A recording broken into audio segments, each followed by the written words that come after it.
Hello everyone, आज के इस वीडियो में हम पढ़ने वाले हैं क्लास 11th केमिस्ट्री का बहुत ही इंपॉर्टेंट टॉपिक जो आपके बोर्ड एग्जाम में बार बार पूछ लिया जाता है, जो है कि उपसंयोजक यौगिक किसे कहते हैं या आपसे कह दिया जाता है कि संकुल यौगिक किसे कहते हैं। तो आज के इस वीडियो में हम पूरा डीप में एक्सप्लेन करने वाले हैं। मैं आपको विश्वास दिलाता हूँ कि बहुत ही आसानी तरीके से आपको समझ में आएगा। तो चलिए हम स्टार्ट करते हैं। तो देखिए, ये हम जानते हैं कि उपसंयोजक यौगिक का ये हमारा पहला वीडियो है। हम जानते भी होंगे आप कि चैप्टर वाइज हम केवल क्वेश्चन को करा रहे हैं। ठीक है, शाम को 7 बजे और 8 बजे आपको वीडियो मिल रहा है, जिससे आप अच्छे से पढ़ाई करके आप बोर्ड एग्जाम में अपने अच्छे नंबर से पास हो जाएं। ठीक है, यही हमारा जो टारगेट भी है। तो ये हमारा इस चैप्टर का पहला इंपॉर्टेंट क्वेश्चन जो है कि उपसंयोजक यौगिक। तो हम इसको पहले यहाँ पे हेडिंग लिखते हैं।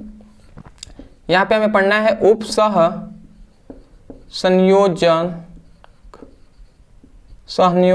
यौगिक। देखिए, उपसंयोजक यौगिक है, इसे हम बहुत से नामों से जानते हैं। देखिए, हमने यहाँ पे लिखा है उपसंयोजक यौगिक या इसे उपसंयोजन।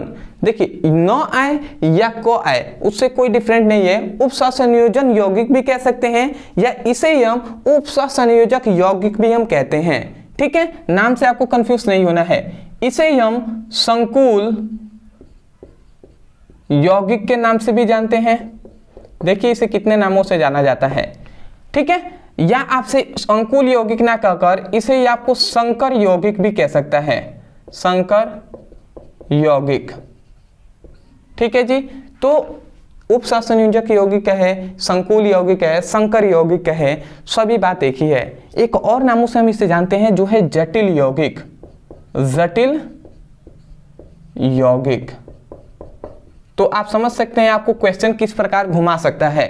तो इतने नामों से जाना जाता है, ये नाम भी आपको याद रखना वेरी इंपॉर्टेंट है, क्योंकि यदि आपसे नाम ही ना पता रहे, मान लेते हैं उपसंयोजक यौगिक आपको परिभाषा सब कुछ आपको पता हो, आपसे पूछ लिया संकर यौगिक, तो आपको पता रहेगा तभी तो बताएंगे कि उपसंयोजक यौगिक को ही हम संकर यौगिक के नाम से भी जानते हैं। समझ गए? तो अब देखते हैं कि इसका सिंपल वे में सबसे पहले तो हमें परिभाषा ही लिखना होता है। तो परिभाषा इसका बहुत ही सिंपल है। ठीक है, सिंपल वे में हम आपको बताते हैं।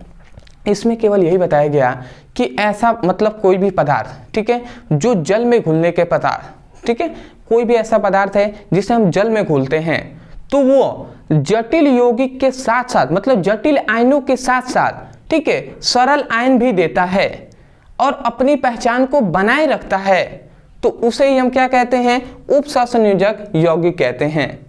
अभी आपको समझ में नहीं आया होगा, हमने केवल यही बताया आपको कि ऐसा कोई भी पदार्थ जिसे हम जल में घोलते हैं, तो जब जल में हम उस पदार्थ को घोलेंगे तो वह सरल आयनों के साथ साथ वो क्या देना चाहिए? वो जटिल आयन भी देते हैं। क्या देता है? सरल आयनों के साथ साथ जटिल आयन भी देता है और अपनी जो पहचान है उसे बनाए रखता है। तो उस प्रकार के यौगिक को या पदार्थ को हम क्या कहते हैं? उपसंयोजक यौगिक कहते हैं या संकर यौगिक, जटिल यौगिक, संकुल यौगिक कहते हैं। समझ गए? तो आप परिभाषा कैसे कहेंगे? मैं चाहता हूं कि आपको इसी वीडियो में परिभाषा याद हो। तो आप यही कहेंगे कि ऐसा यौगिक, हमने क्या कहा? ऐसा यौगिक जिसे जल में घोलने के पश्चात सरल आयनों के साथ साथ जटिल आयन भी देते हैं तथा अपनी पहचान बनाए रखते हैं, उसे हम उपसंयोजक यौगिक या संकुल यौगिक कहते हैं। समझ गए? एग्जाम्पल से भी हम समझाएंगे जिससे आपको और भी बेहतर तरीके से समझ में आए। तो पहले तो आपको परिभाषा तो याद हो, तो परिभाषा हम लिखें। चलिए हम लिख भी देते हैं। देखिए, यहाँ पे हम लिखते हैं कि ऐसा यौगिक जो या जिसे हम ऐसे लिखते हैं, जिसे जल में घोलने पर सरल आयनों के के साथ साथ जटिल आयन भी देते हैं।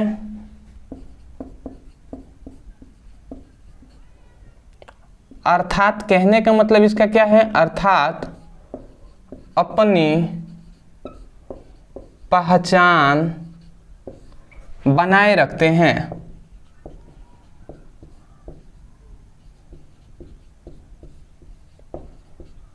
उसे हम क्या कहते हैं, उस यौगिक को, ये जो यौगिक दिखाई दे रहा है, ठीक है, ये जो यौगिक की हम बात कर रहे हैं, उस यौगिक को हम क्या कहते हैं, उप सह संयोजक यौगिक कहते हैं। संयोजक यौगिक कहते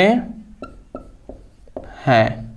तो आशा करते हैं दोस्तों कि आपको सबसे पहले परिभाषा आपको समझ में आ गया होगा, ठीक है। और इन नामों से जाना जाता है तो इसका भी परिभाषा आपको क्लियर हो गया होगा। अब हम देखते हैं आगे।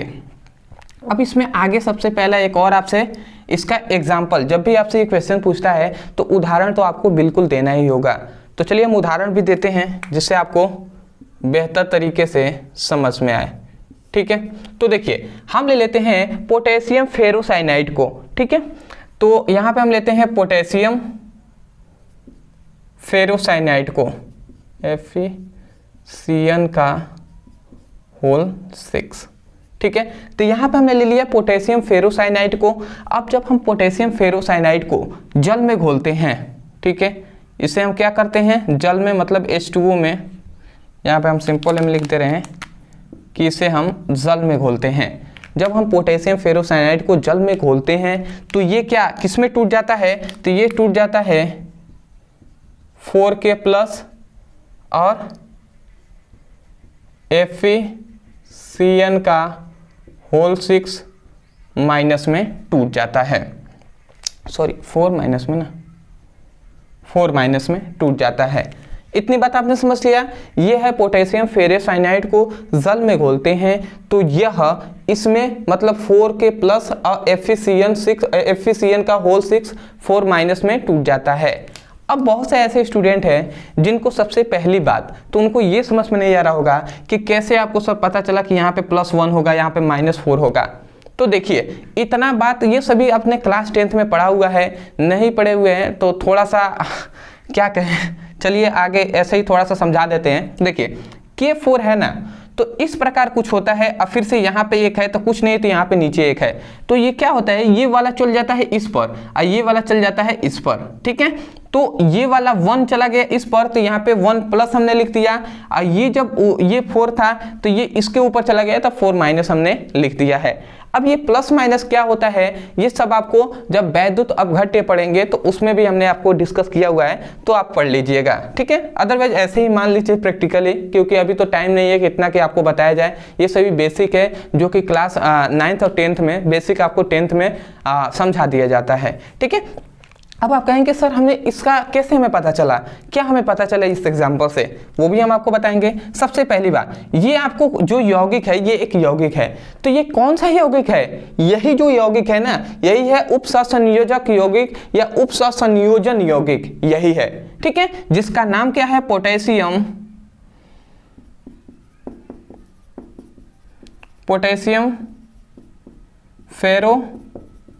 फेरोसाइनाइड, ठीक है। तो इसका नाम है पोटेशियम फेरोसाइनाइड, समझ गए। उसके बाद यहाँ पर देखिए ये जो है ये यौगिक ये 2 भागों में टूट गया है, तो यहाँ पे K4+ दिखाई दे रहा है, तो ये जो है ना ये एक जटिल यौगिक है, सॉरी सरल यौगिक, मतलब सरल आयन है। ये जो है ये एक सरल आयनों में टूटा है, सरल आयन में ये टूट गया है, ठीक है। और ये जो आपको दिखाई दे रहा है ये है जटिल आयन,